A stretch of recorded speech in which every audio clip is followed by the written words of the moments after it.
আপনি তো বুঝলেন না, মদ খেয়ে যেই লোকটা মারা গেছে বেনামাজি আল্লাহর কাছে চাইতে ঘৃণিত, ঠিক কিনা বলে?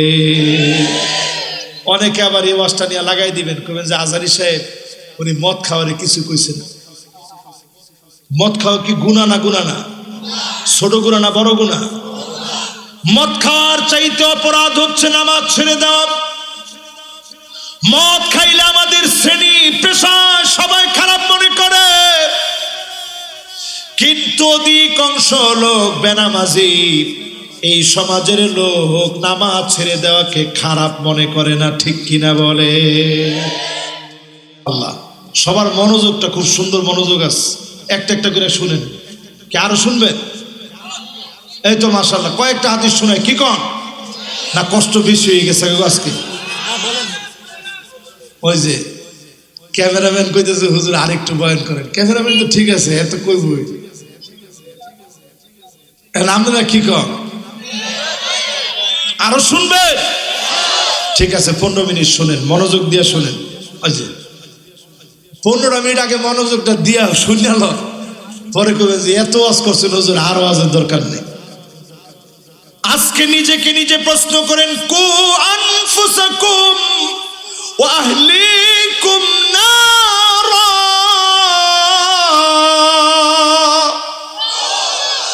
নিজে নিজের জাহান্নামের আগুন থেকে বাঁচান, আপনার পরিবারকে জাহান্নামের আগুন থেকে বাঁচান। এই কথা যখন আমি বলি আপনার মনে প্রশ্ন জাগবে, হুজুর জাহান্নামটা কোথায়? শিরাকানি আলাই, আপনার আমার জুতার ফিতা যত কাছে, জাহান্নামের চাইতে বেশি কাছে। প্রতিনিয়ত জাহান্নামের দিকে চলে যাচ্ছে। যতজন বেনামাজি হয়ে ঘুমায়, প্রতিদিন জাহান্নামের দিকে আপনি চলে যাচ্ছেন, ঠিক কিনা বলে? আমি শরম দিব না, আজকে থেকে নামাজ পড়বেন এটা বলতে পারবেন আমারে? না না না, এমনি কইলে হইতো না। নামাজ পড়বেন বলতে পারবেন? মাশাআল্লাহ, যারা নামাজ পড়ে হেরা হগলে হাত তুস। হুজুর আমরা তো পড়ি, যারা পড়েন না কোন নামাজ পড়বেন, রাজি আছেন? এবার শুনেন, যে লোকটা মদ খায়, এই ওয়াজটা আমি আমার আব্বার কাছ থেকে শিখছি। তখন আমি মিশর যাইনি। আমার আব্বা একদিন আমাদের এলাকায় 5 জন মদ খায়া মরছে। আমি আইসা আব্বারে কইতেছি, আব্বা শুনছেন? থাকি একটু পড়লে পড়ছি। তা আমার আব্বার আমি বলছি, আব্বা শুনছেন? কি শুনতাম? 5 জন তো এক লোকে মদ খায়া মরছে।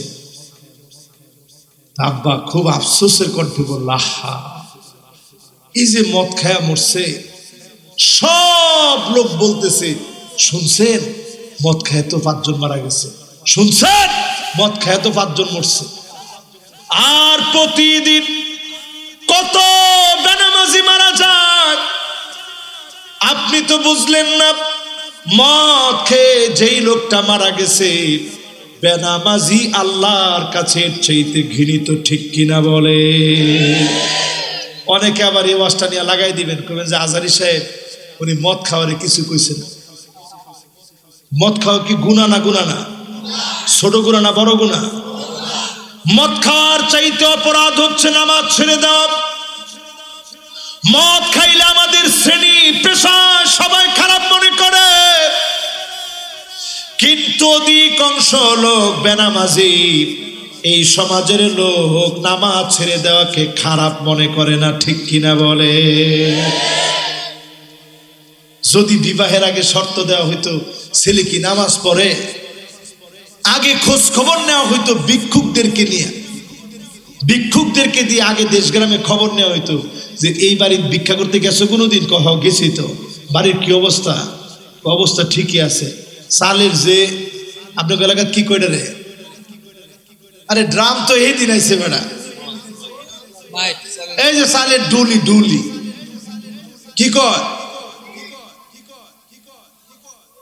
আচ্ছা ডোলা কয়, যেটি কয় আর কি। এইরকম সাইডের ডোলা যেগুলা ছিল, চাউলের ডোলা বিশাল বড় বড়, আগে ভিক্ষুকদেরকে জিগাইতো যে চাইলের ডোলা কয়টা বাড়ি, কয় না একটা বিশাল বড় আছে, কয় ভিতরে চাইলে আছে তো হাসাহাসি, কয় আছে। পরে ফুলাফান ফাটাই দিয়া মার্বেল দিয়া ছেড়ে দিত, ওই মার্বেলটা এমনি নিয়ে ছাড়তো, ধুম করে মার্বেলটা নিচে গিয়ে পড়তো।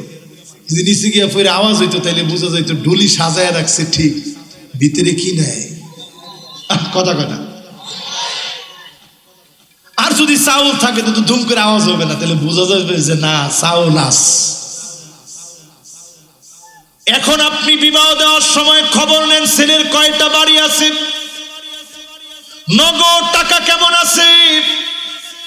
আপনি আপনার মেয়েকে বিয়ে দিবেন, ছেলে নামাজ পড়ে কিনা খবর নিলেন না।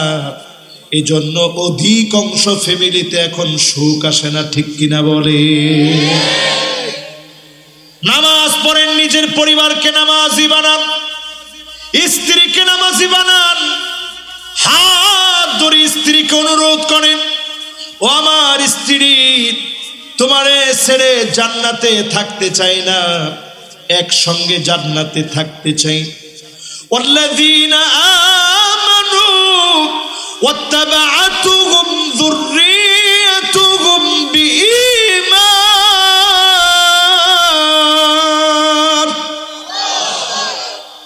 আলহাকনা বিহিম যুররিয়াতাহুম ওয়ামা আলাতনাহুম মিন আমালিহিম মিন শাই।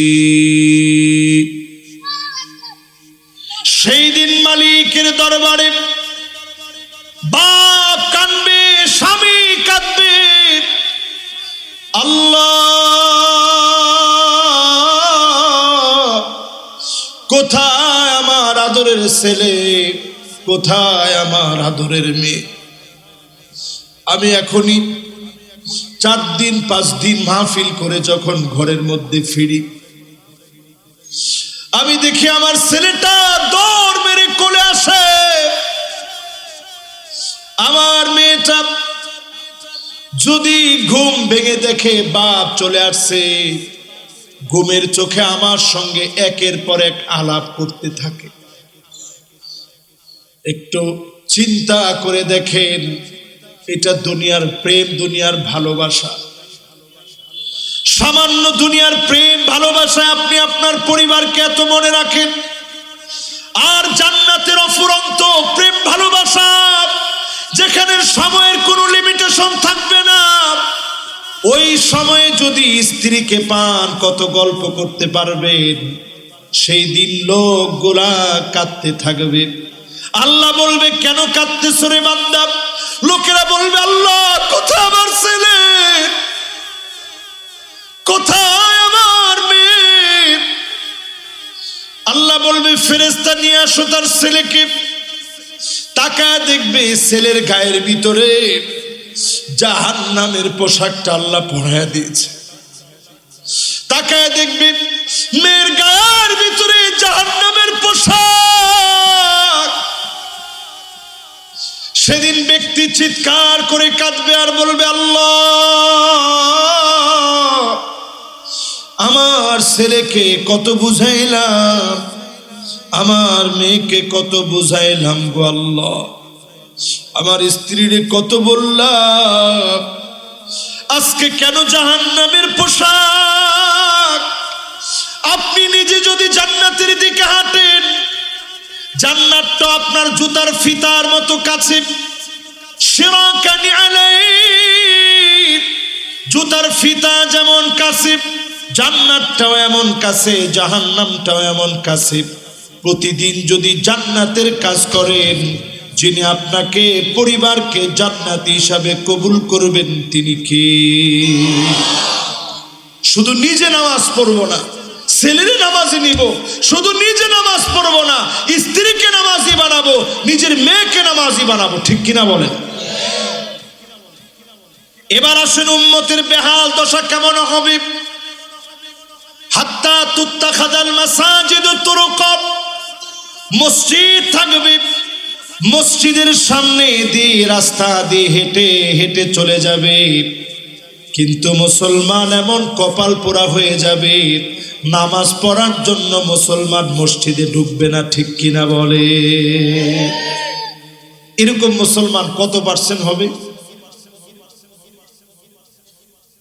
একজনে কইছে হুজুর 99% তো হবে। বেটা এত বেশি কয় মানছে? আজকেও তো ফজরের নামাজে 5 জন লোক হইছে। হ্যাঁ, 5 জন হইলেও তো 95% কইতে পারতেন যে হুজুর 95% লোক নামাজ পড়ে না, 5 জন তো পড়ে। কি কর? তার মানে এই দাড়িওয়ালা টুপিওয়ালাদেরকে আপনি অপমান করেন। এই যে 5 জন লোক, এই 5 জন লোকের জন্য এই এলাকাকে যিনি টিকায়া রেখেছেন তিনি কে? দেখলে সম্মান করেন। নামাজিরে দেখলি কয় মোল্লা, এটা কি বুঝবো?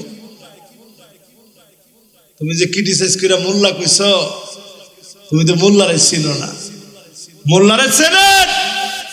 এখনকার অনেকেই মোল্লারে চিনে না। আমরা এক মোল্লার গল্প জানি, মোল্লা নাসির উদ্দিন হুজ্জা। নাম শুনছেন ওনার?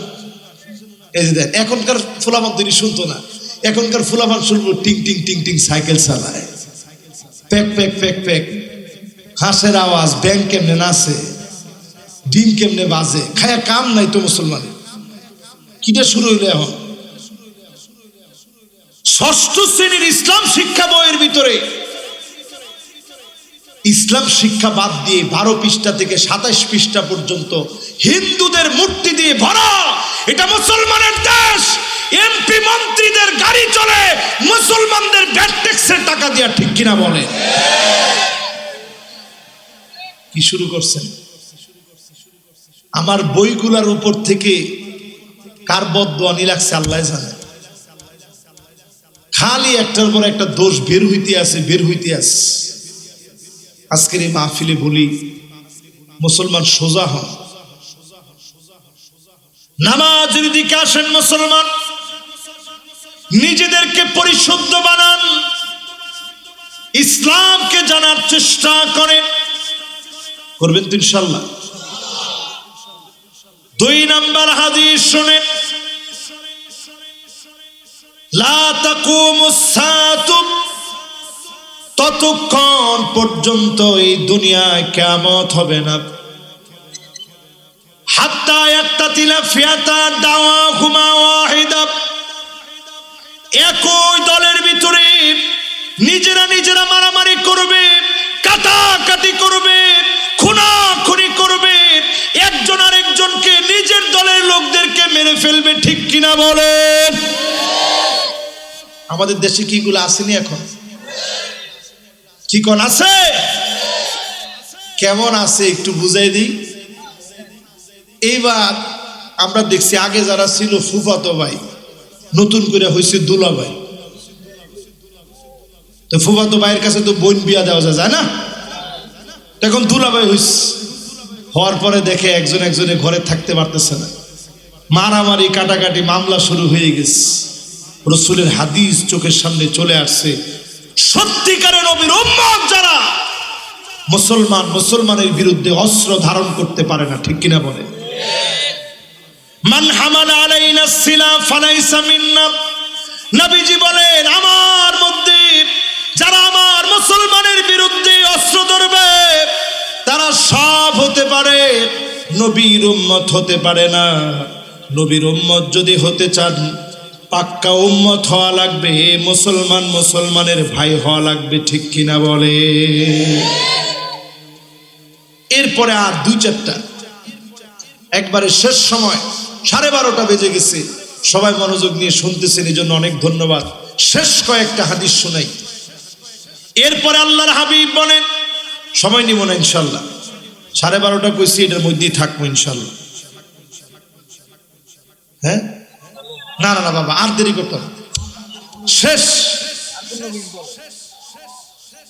এই যে যুবক একজন উঠতেছে, যুবক না বুড়া মানুষ দেখে আগে না, বুড়া মানুষ হইলে ঠিক আছে বাজার,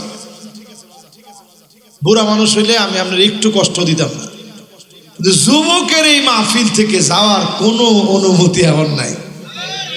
আমি চিন্তা করছেন, যিনি আমার আগে বয়ান করছে সাথে সাথে এসে বসছে। কই থেকে আসছে জানেন? সেই ফেনীর থেকে। আপনারা যদি ফেনীর থেকে ভাড়া দেওয়া হয়, ট্যাব পয়সা দেওয়া হয় যে আপনি আয়ে নেন, আপনি আয় আর দুইটা হাত পাওয়া সরাই দিয়া কবি 2 গ্লাস স্যালাইন বানান। কয় গ্লাস? আর লগে একটা রাইস স্যালাইন দিস, পেটের অবস্থা ঠিক নেই। 2 গ্লাস স্যালাইন খাইবেন যে প্রেশার ডাউন হয়ে গেছে, মাথা বনবনায় ঘুরাইতেছে, আর একটা রাইস স্যালাইন দিস, পেট ঠিক নেই। চিন্তা করেন উনি ফেনী থেকে আইসা ডাইরেক্ট এখানে বসে বয়ান শুরু করছে। বয়ান করাইছে কি? আল্লাহ তাআলা। এই যে আমরা কথা বলি, আল্লাহ বলাই দেখে আমরা বলি। শেষ কথায় কয়েকটা হাদিস আপনাদেরকে শোনাবো, শুধু হিম্মত বাড়ানোর জন্য, ইনশাআল্লাহ বলো। হিম্মত নিবেন ডলফিনের মতো। কিসের মতো? আমি ডলফিন নিয়ে ছোট্ট একটা পড়াশোনা করতেছিলাম সেদিন। ডলফিন দেখবেন মানুষের খুব বন্ধু হয়। সমুদ্রের ভিতরে মানুষ ডুবে যেতে নিচ্ছে, ডলফিন দৌড়ে এসে মানুষকে বাঁচানোর জন্য জাগ বেঁধে মানুষকে বাঁচানোর চেষ্টা করছে। এটা একবার দুইবার না, বহুবার এটা ক্যামেরায় ধরা পড়ছে। সর্বপ্রথম 1996 সালে মার্টিন রিচার্ডসন, একজন ডুবুরি, সে ওই মিশরের সিনাই উপত্যকার লোহিত সাগরে ডুব দিস। হাঙর এসে তাকে আক্রমণ করছে, বুকটার মধ্যে আক্রমণ করছে, খাবলা দিয়ে যাতে মেরে খেয়ে ফেলতে পারে। সেই আক্রমণ ডলফিনের একটা দল এসে হাঙরকে তাড়া করে তাড়িয়ে দিয়ে ওই লোকটাকে পার পর্যন্ত নিয়ে আসছে। জোরে কোন আল্লাহু আকবার। এটা গেল একটা। আরেকজন ব্যক্তি, অ্যান্ড্রিস নামক একজন ব্যক্তি, 2007 সালে তার ঘাড়ের মধ্যে কামড় দিছে, আক্রমণ করছে। এই ব্যক্তিকেও একদল ডলফিন একেবারে সাগরের পাড়ে নিয়ে আসছে যাতে করে কোনো ক্ষতি না হয়। আচ্ছা বলেন তো দেখি, হাঙরের এইরকম বিষাক্ত দাঁত থাকার পরেও ডলফিনরে হাঙর ভয় পায়। কারণ কি জানেন? হাঙরের আছে প্রত্যয়, হাঙরের আছে হিম্মত, হাঙরের আছে দাঁত, ডলফিনের আছে হিম্মত, ডলফিনের আছে সাহস, ডলফিনের মনে মানুষের জন্য দয়া মায়া আছে। এজন্য ডলফিনরা আল্লাহ শক্তিশালী বানায় দিয়েছে। জোরে করে আল্লাহু আকবার। এই ছোট্ট উদাহরণ দিই আমি হিসাব মিলাইলাম যে মুসলমানের সাথে ডলফিনের কত মিল।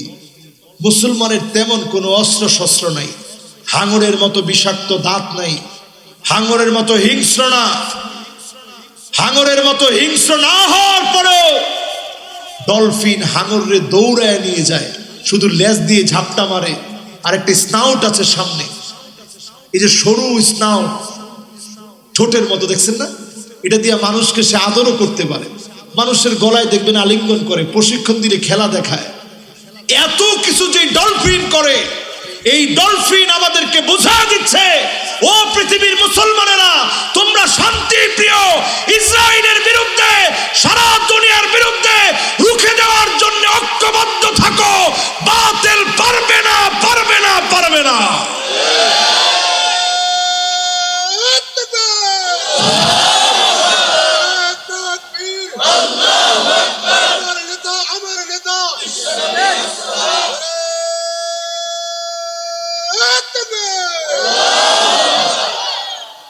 এবার একটা গল্প শোনাইতে চাইছিলাম, মোল্লা নাসিরউদ্দিন হুজ্জার গল্পটা শোনাই, তাহলে আপনারা বুঝবেন ভালো। ডলফিনের গল্পটা বলে এবার নাসিরউদ্দিন হুজ্জার গল্প শোনাই। নাসিরউদ্দিন হুজ্জা একদিন বাদশার কাছে গেছে, বাদশাহ 500 দিরহাম বেশি দিয়ে দিস। বেতন যা তা তো দিলাম, তোমার বুদ্ধির কাছে 500 দিরহাম বেশি দিলাম। মন্ত্রী দেখে তো মাথা খারাপ, কিরে হুজুর রে 500 দিরহাম বেশি দিছে, কারণটা কি?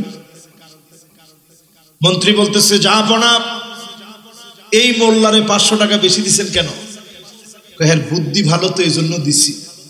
কিরকম বুদ্ধি একটু টেস্ট করে দেখি। তো জাহাপনা ডাক দিছে, মোল্লা নাসিরউদ্দিন হুজ্জা সাহেব, আপনার একটু বুদ্ধি টেস্ট করতে চায় মন্ত্রী। তাই নাকি? ঠিক আছে, কি জানতে চান বলেন। তো যারা হুজুরদেরকে আটকাইতে চায় তাদের প্রশ্নটা কেমন হয় চিন্তা করেন। মন্ত্রী বলতেছে, আচ্ছা বলো তো দেখি, তোমার নাকি অনেক বুদ্ধি, রাজার হাতের তালুর মধ্যে লোমগুলা নাই কেন? আচ্ছা আপনার হাতের তালুর মধ্যে লোম আছে নাকি? রাজার হাতের তালুর মধ্যে লোম গেছে কই? নাসিরউদ্দিন হুজ্জা কয়, মন্ত্রী সাহেব আপনি বোঝেন নাই, এই যে রাজা এত পরিমাণ মানুষের দুই হাতে দেয়, দিতে দিতে হাতের লোমগুলা সব চলে গেছে। বাদশাহ খুশি হয়ে কইল, যাও 500 দিরহাম আরো বেশি দাও। হুজুরে পাইল 1000 দিরহাম। মন্ত্রীর মাথা তো গরম হয়ে গেছে, আরো যে হায় হায় হায়, আরো 500 দিরহাম বেশি পাইল। জাহাপনা কিছু মনে করেন না, এই বেটা আপনার বোকা বানাইতেছে। কত বড় সাহস, তুমি আমারে বোকা বললা? তাইলে আপনি একটু দেখেন, যদি সত্যি বাদশাহ দিতে দিতে হাতের লোম না থাকে, তাহলে তোমার হাতের তালুর লোম গেছে কই? নাসিরউদ্দিন হুজ্জা তার ছেড়ে দেওয়ার লোক না। নাসিরউদ্দিন হুজ্জা বলে, বাদশাহ দেয় আর আমি নেই, নিতে নিতে আমার হাতের তালুর লোম চলে গেছে। বাদশাহ খুশি হয়ে কয়, আরো 500 দিরহাম দে। এবার মন্ত্রীর মাথা তো আরো গরম হয়ে গেছে, যে সর্বনাশ, এই হুজুর কয় কি? জাহাপনা সে তো পুরাই আপনারে বোকা বানাইছে। আসলে বিষয়টা কিন্তু এরকম না। যদি এরকমই হতো, আমার হাতের তালুর লোমগুলো কই গেছে? কয় বুঝেন নাই, ওই যে আলেমরে দিলে আপনি কসলাইতে থাকেন, কসলাইতে কসলাইতে আপনার হাতের লোম সব চলে গেছে। এই জন্য মুসলমান আজকের মাহফিলে বলি, আলেমদের সঙ্গে থাকবেন, আলেমদেরকে নিয়ে চলবেন। আল্লাহর নবী বলেন, লা তাকুমুস সাআতু হাত্তা ইয়াতাবাহান নাসু বিল মাসাজিদ। মসজিদে মসজিদে ইমামকে অপমান করা হবে, ইমামের সঙ্গে খারাপ ব্যবহার করা হবে, মারামারি কাটাকাটি হানাহানি শুরু হয়ে যাবে, ঠিক কিনা বলেন? এগুলো শুরু হয়ে গেছে। আমার আপনার কাজটা কি হবে এখনকার সময়ে? বর্তমান পৃথিবী ভয়ের ভিতরে আছে, আতঙ্কের ভিতরে আছে। আজকে 2024 3 ফেব্রুয়ারি, আমি তারিখ দিয়ে বলি, লিখে রাখেন।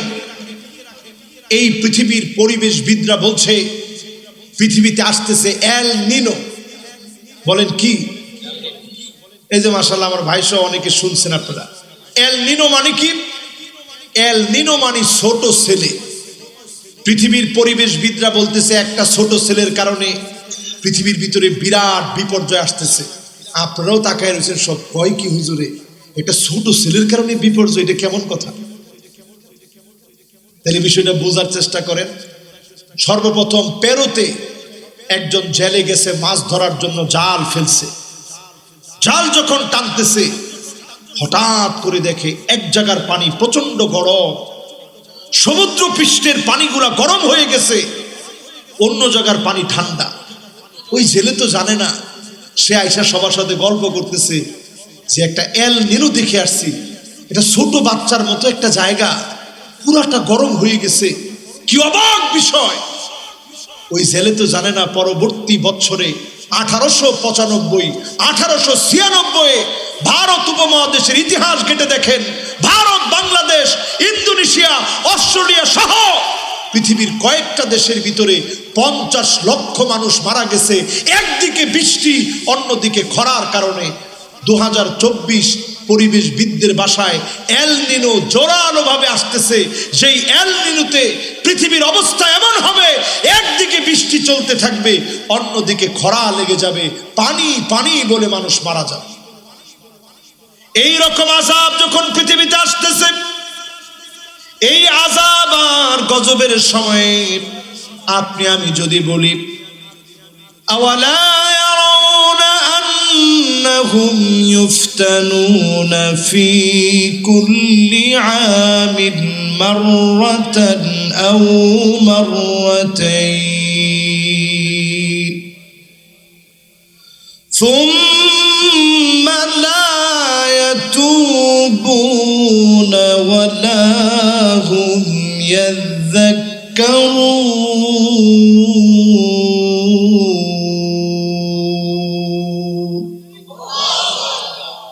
এই মাহফিলে আলোচনা শুনে বাঁচার জন্য যদি একজন লোক তাওবা করে নামাজ পড়েন, হতে পারে যিনি আমার উপর থেকে আযাব উঠায় নেবেন তিনি কে? ও মুসলমান, আর কিচ্ছু আপনাদের কাছে চাই না। জীবনে আর কোনোদিন দেখা হবে কিনা তাও জানি না। ওই যে কথাটা বলছে আমার ভাইও, শেষ কথা বলছে এটা, আমরা প্রতিনিয়ত গাড়িতে চলি। আমার জীবনের শেষ মাহফিল আজকের মাহফিল হতে পারে, আপনাদের জীবনের শেষ মাহফিল হতে পারে। এই যে 2024-এ বিপদের কথা বলতেছি, এমনও তো হতে পারে এল নিনো এসে গেছে, দুনিয়ার ভিতরে খরা লেগে গেছে, আমরা পানি না পেয়ে মৃত্যুবরণ করতেছি। কারণ আমার ফিলিস্তিনের ভাইয়েরা পানি পানি বলে চিৎকার করছে, খাবার খাবার বলে চিৎকার করছে, তাদের কাছে খাবার। আমাকে আল্লাহ পেট ভরে খাবার খাওয়াচ্ছে, এরপরেও মালিককে চিনি নাই, সেজদা দেওয়ার জন্য বের হই নাই। আজকে যদি মাহফিলটা শুনে নিয়ত করেন, মালিক আজ থেকে অবনত চিত্তে আপনাকে মেনে নিলাম, এশার নামাজ না পড়ে ঘুমাবো না, নিয়ত করে ফেললাম।